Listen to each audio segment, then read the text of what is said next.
ಇವತ್ತು ಮಾಲೂರು ತಾಲೂಕಿನ ರಾಜಕಾರಣ ಬಿಹಾರದ ರಾಜಕಾರಣವನ್ನು ಯಾವ ಹುಡುಗರನ್ನು ನಂಜೇಗೌಡರು ಇರ್ಬೋದು, ಈ ಕಡೆ ಮಂಜುನಾಥ ಗೌಡರು ಇರ್ಬೋದು, ಊಡಿ ವಿಜಯಕುಮಾರ್ ಇರ್ಬೋದು, ಯಾವ ಹುಡುಗರನ್ನು ಯಾರು ಬೆಳೆಸಿಲ್ಲ.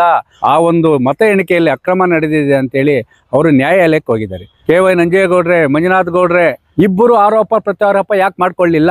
7 ವರ್ಷದಿಂದ ಯಾಕೆ ಸ್ವಾಮಿ ಕಣ್ಣೀರು ಹಾಕಿಲ್ಲ? 7 ವರ್ಷದಿಂದ ಯಾಕೆ ಸ್ವಾಮಿ ಕಣ್ಣೀರು ಹಾಕಿಲ್ಲ?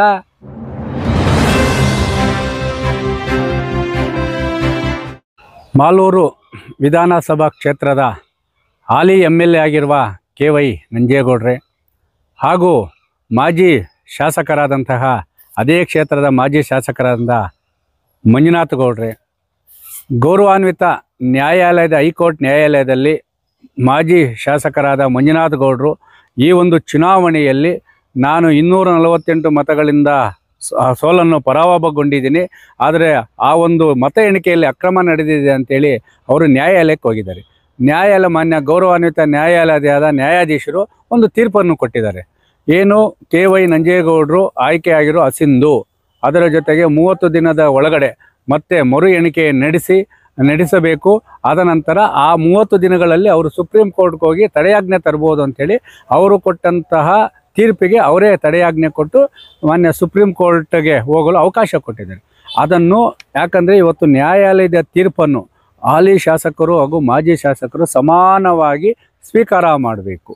ಯಾಕಂದರೆ ನಾವು ಎಲ್ಲಿ ಅಸಿಂಧು ಅಂತೇಳಿ ಕೋರ್ಟು ಆದೇಶ ಮಾಡ್ತೋ, ಹತಾಶರಾಗಿರುವಂಥ ಹಿರಿಯರಾಗಿರುವಂತಹ ಸಂವಿಧಾನದ ಅಡಿಯಲ್ಲಿ ಗೆದ್ದು ಪ್ರಜೆಗಳಿಗಾಗಿ ಪ್ರಜಾಪ್ರಭುತ್ವದಲ್ಲಿ ಪ್ರಜಾಸೇವಕರಾಗಬೇಕಾದಂತಹ ಹಾಲಿ ಶಾಸಕರ ಕೆ.ವೈ. ನಂಜೇಗೌಡರು ಏನು ಮಾತಿನ ಪ್ರಕಾರ ಅಂದರೆ ಯೂಟ್ಯೂಬ್ಗಳಲ್ಲಿ ಪತ್ರಿಕೆಗಳ ಮುಖಾಂತರ ಮಂಜುನಾಥ ಗೌಡ್ರು ಅಂತೇಳಿ ಏಕವಚನದಲ್ಲಿ ಮಾತಾಡಿದ್ರು. ಅವರು ಏಕವಚನದಲ್ಲಿ ಮಾತಾಡಬೇಕು. ಅದೇ ಮಂಜುನಾಥ ಗೌಡರು ಅವರು ಅಸಭ್ಯ ಪದಗಳನ್ನು ಬರೆಸಿ ಇವ್ರ ಬಗ್ಗೆ ಮಾತಾಡಿದರು. ಯಾಕಂದರೆ ಇವತ್ತು ಮಾಲೂರು ತಾಲೂಕಿನ ರಾಜಕಾರಣ ಬಿಹಾರದ ರಾಜಕಾರಣವನ್ನು ಇವತ್ತು ನೆನಪು ಮಾಡಿಕೊಳ್ಳುವಂಥ ಪರಿಸ್ಥಿತಿಗೆ ಬಂದಿದೆಯಾ? ಅಲ್ಲ, ಒಬ್ಬ ಶಾಸಕರಾದಂಥವರು ನೀನು ಯಾವ ರೀತಿ ಗೆದ್ದು ಬಂದಲ್ಲಿ ಯಾರೂ ಕೇಳಲಿಲ್ಲ. ಆದರೆ ಹಿರಿಯರಾದಂತಹ 7 ವರ್ಷ ಏನು ಇವತ್ತು ಶಾಸಕರಾಗಿದ್ದಾರೆ, ಇನ್ನೂ 3 ವರ್ಷ ಇದೆ. ಆದರೆ ನೀವು ಮಾತಾಡ್ತೀರಲ್ಲ, ಆ ಮಾತು ಇರ್ತಾ ಇಲ್ವಾ? ಹಿರಿಯರಾದಂತಹ ಕೆ.ವೈ. ನಂಜೇಗೌಡ್ರೆ ನೀವು ಹೇಳ್ತೀರಾ, ನಾನು ರೌಡಿಸಮಿಂದ ಫೀಲ್ಡಿಂದ ಬಂದಿರೋನು, ನಮ್ಮ ಹುಡುಗರ ತಂಟೆಗೆ ಬರಬೇಡ. ಯಾವ ಹುಡುಗರನ್ನು ನಂಜೇಗೌಡರು ಇರ್ಬೋದು, ಈ ಕಡೆ ಮಂಜುನಾಥ ಗೌಡರು ಇರ್ಬೋದು, ಊಡಿ ವಿಜಯಕುಮಾರ್ ಇರ್ಬೋದು, ಯಾವ ಹುಡುಗರನ್ನು ಯಾರೂ ಬೆಳೆಸಿಲ್ಲ. 9 ತಿಂಗಳು ಎತ್ತು ಹೊತ್ತು ಬೆಳೆಸಿರೋದು ಅವರ ತಾಯಿ. ಆದ ನಂತರ ಇವತ್ತು ಆ ರಾಜಕೀಯ ಮಟ್ಟದಲ್ಲಿ ನಿಮಗೆ ಜೈಕಾರ ಹಾಕೋವರೆಗೂ ಬೆಳೆಸಿರೋದು ಇವತ್ತು ಅವರ ತಂದೆಯ ತಾಯಿಯ ಶ್ರಮ, ಅವರ ಕುಟುಂಬದ ಶ್ರಮ.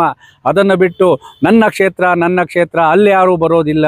ಪ್ರಜಾಪ್ರಭುತ್ವದಲ್ಲಿ ಪ್ರಜೆ ಇಡೀ ದೇಶದಲ್ಲಿ ಇಡೀ ಪ್ರಪಂಚದಲ್ಲಿ ಎಲ್ಲಿ ಬೇಕಾದರೂ ಅವನು ಹೋರಾಟನೂ ಮಾಡ್ಬೋದು, ಗೆಲ್ಲಬೋದು. ಅದು ಬಾಬಾ ಸಾಹೇಬ್ ನೀಡಿರುವ, ಅಂಬೇಡ್ಕರ್ ನೀಡಿರುವ ಸಂವಿಧಾನದಲ್ಲಿ. ಅದನ್ನು ಬಿಟ್ಟು ನೀವು ಏಕಾಏಕಿ ಸಭೆಗಳನ್ನು ಕರ್ಕೊಂಡು ಯುವಕರನ್ನು ದಿಕ್ಕು ತಪ್ಪಿಸಿ ಬಿಹಾರ್ ಮಾದರಿಯಲ್ಲಿ ರಾಜಕೀಯ ಮಾಡಲು ಹೊರಟಿದ್ರೆ ನಾಳೆ ಮುಂದೆ ಅವರ ಯುವಕರ ಭವಿಷ್ಯ ಏನಾದ್ರು ಹಾಳಾದರೆ ಅವರ ಕುಟುಂಬಕ್ಕೆ ಯಾರಾಗ್ತೀರಿ ಸ್ವಾಮಿ?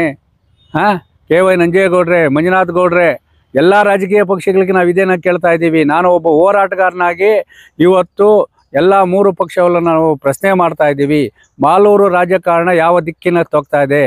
ಯಾಕಂದರೆ ಕೆ.ವೈ. ನಂಜೇಗೌಡರು ಮತ್ತು ಮಂಜುನಾಥ ಗೌಡರು ಒಂದೇ ತಟ್ಟೆಯಲ್ಲಿ ಒಂದೇ ಟೇಬಲಲ್ಲಿ ಕೂತ್ಕೊಂಡು ತಿಂದಾಗ ಅವತ್ತು ಅವ್ರ ಕಳ್ಳರು ಇವ್ರ ಕಳ್ಳರು ಅಂತ ಗೊತ್ತಾಗಿಲ್ವಾ? ಆರೋಪ ಪ್ರತ್ಯಾರೋಪ ಮಾಡ್ತಾ ಇಲ್ವಾ? ಇವತ್ತು ಮಾತ್ರ ಎಲ್ಲ ಸಭೆಗಳಲ್ಲಿ ಕಣ್ಣೀರು ಹಾಕ್ತೀರಾ ನಂಜೇಗೌಡ್ರೆ, ಮಂಜುನಾಥ ಗೌಡ್ರೆ. ಆದರೆ ಯುವಕರನ್ನು ನೀವು ದಿಕ್ಕು ತಪ್ಪಿಸ್ತಾ ಇದ್ದೀರಾ, ಯುವಕರ ಭವಿಷ್ಯವನ್ನು ಹಾಳು ಮಾಡ್ತಾ ಇದ್ದೀರಾ. ಯಾಕೆ? ಏನು ರಾಜಕಾರಣ? ಇವತ್ತು ರಾಜಕಾರಣ ಇರ್ತದೆ, ನಾಳೆ ಹೋಗ್ತದೆ, ನಾವಿಲ್ಲ ಅಂತ ಹೇಳಿಲ್ಲ. ಆದರೆ ಆ ರಾಜಕಾರಣಗಳಿಗಾಗಿ ಯುವಕರು ತಮ್ಮ ಭವಿಷ್ಯವನ್ನು ಹಾಳು ಮಾಡ್ಕೊಳ್ತಾ ಇರೋವಂಥ ಭಯ ಭೀತಿಯಲ್ಲಿ ನಮ್ಮ ರೈತ ಸಂಘ ಇದೆ. ಇವತ್ತು ಯಾಕೆ ಹಿಂಗೆ ಹೇಳ್ತೇವೆ ಅಂತೇಳಿ ಬೇಜಾರು ಮಾಡ್ಕೊಳ್ಳಿ ಯುವಕರೇ. ಯಾಕಂದರೆ ಇವತ್ತು ಟೇಕಲ್ ವ್ಯಾಪ್ತಿಯಲ್ಲಿ ನಡೀತಾರೆ ಅಕ್ರಮ ಗಣಿಗಾರಿಕೆ, ಭೂ ಹಗರಣವನ್ನು ಮಂಜುನಾಥ ಗೌಡ್ರು ಎತ್ತಿ ಹಿಡಿತಾ ಇದ್ದಾರೆ. ಅದೇ ನಂಜೇಗೌಡರು, ಮಂಜುನಾಥ ಗೌಡರು ಕೋಡಿಯಲ್ಲಿ ಏನು ವಿಗ್ರಹ ಹಾಕಿದ್ರು, ಶೂಟ್ ಆನ್ ಸೈಡ್ ಆಗಿದ್ರು, ಅದು ಇದು ಅಂತೇಳಿ ಅವರು ಇದು ಮಾಡ್ತಾ ಇದ್ದಾರೆ. 7 ವರ್ಷಗಳ ಹಿಂದೆ ಇಬ್ಬರು ಆರೋಪ ಪ್ರತ್ಯಾರೋಪ ಯಾಕೆ ಮಾಡ್ಕೊಳ್ಳಿಲ್ಲ? ಇದು ಬಹಿರಂಗವಾಗಿ ನಾವು ಸವಾಲು ಕೇಳ್ತಾ ಇದ್ದೀವಿ, ಪ್ರಶ್ನೆ ಕೇಳ್ತಾ ಇದ್ದೀವಿ. ನಂಜೇಗೌಡರಿಗೂ ಅಷ್ಟೇ ಕೇಳ್ತಾ ಇದ್ದೀವಿ, ಇವತ್ತು ಮಂಜುನಾಥ ಗೌಡ್ರಿಗೆ ಕೇಳ್ತಾ ಇದ್ದೀವಿ. ನೀವು ಒಂದಾಗಿದ್ದಾಗ ನೀವೇನೇ ಅಕ್ರಮ ಮಾಡ್ಕೊಂಡಿದ್ರು ಎಲ್ಲ ಒಂದೇ, ಅದರ ಬಗ್ಗೆ ಧ್ವನಿ ಎತ್ತದಂತಹ ಎಲ್ಲರೂ ಬಾಯಿ ಮುಚ್ತಾ ಇದ್ರಿ. ಇವತ್ತು ನೀವು ಒಂದು ಪಕ್ಷ, ಅವರೊಂದು ಪಕ್ಷ. ಆದಾಗ ಇವತ್ತು ಈ ಕಡೆ ಟೇಕಲ್ ವ್ಯಾಪ್ತಿಯಲ್ಲಿ ಮತ್ತು ಭೂ ಹಗರಣದ ಬಗ್ಗೆ ಮಂಜುನಾಥ ಗೌಡರು ಎತ್ತಾ ಇದ್ದಾರೆ. ಮಂಜುನಾಥ ಗೌಡರನ್ನ ಈ ಎಲ್ಲ ಜಾತಕವನ್ನು ನೀವು ಎತ್ತಾ ಇದ್ರೆ, ಇಬ್ಬರು ಜಾತಕಗಳನ್ನು ಎತ್ಕೊಂಡು ಇವತ್ತು ಯುವಕರಲ್ಲಿ ಹುರಿದುಂಬಿಸ್ತಾ ಇದ್ರ. ಮಂಜುನಾಥ ಗೌಡನು ನನ್ನ ವಿರುದ್ಧ ಈ ಥರ ಪಿತೂರಿ ಮಾಡ್ತಾ ಇದ್ದೇನೆ ಅಂತೇಳಿ ಕಣ್ಣೀರು ಹಾಕ್ತಿರಲ್ಲ ಸ್ವಾಮಿ. 7 ವರ್ಷದಿಂದ ಯಾಕೆ ಸ್ವಾಮಿ ಕಣ್ಣೀರು ಹಾಕಿಲ್ಲ? ಯುವಕರೇ, ರಾಜಕಾರಣಿಗಳು ಹಾಕುವ ಮೊಸಳೆ ಕಣ್ಣೀರಿಗೆ, ಅವರ ಊಸರವಳ್ಳಿ ಬಣ್ಣ ಬದಲಾಯಿಸುವ ಊಸರವಳ್ಳಿ ಬದಲಾವಣೆಗೆ ಯುವಕರು ಮಾರು ಹೋಗಬೇಡಿ. ರಾಜಕೀಯವನ್ನು ರಾಜಕೀಯವಾಗಿ ನೋಡಿ, ಚುನಾವಣೆಯನ್ನು ಚುನಾವಣೆ ಥರ ಮಾಡಿ, ಗೌರವಾನ್ವಿತ ನ್ಯಾಯಾಲಯದ ತೀರ್ಪಿನಂತೆ ಆ ಮರು ಎಣಿಕೆಯಾದಾಗ ಮಂಜುನಾಥ ಗೌಡರು ಗೆದ್ರೂ ಸಂಭ್ರಮಿಸ್ರಿ, ನಂಜೇಗೌಡರು ಸಂಭ್ರಮಿಸ್ರಿ.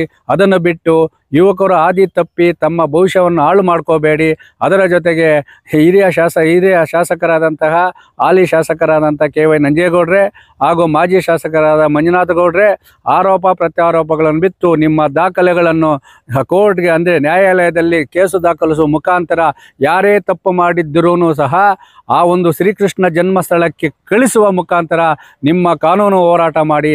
ಅದನ್ನು ಬಿಟ್ಟು ಸಭೆ ಸಮಾರಂಭಗಳಲ್ಲಿ ಯುವಕರನ್ನು ಹುರಿದುಂಬಿಸಿ ಬಿಹಾರ ಮಾದರಿಯ ಒಂದು ಮಾಲೂರು ಕ್ಷೇತ್ರವನ್ನು ಮಾಡೋದು ಬೇಡ ಅಂತೇಳಿ ಈ ಮೂಲಕ ಮಾನ್ಯ ಇಬ್ಬರೂ ಹಾಲಿ ಮತ್ತು ಮಾಜಿ ಶಾಸಕರಲ್ಲಿ ರೈತ ಸಂಘದಿಂದ ಮನವಿಯನ್ನು ಮಾಡ್ತಾ ಇದ್ದೀವಿ.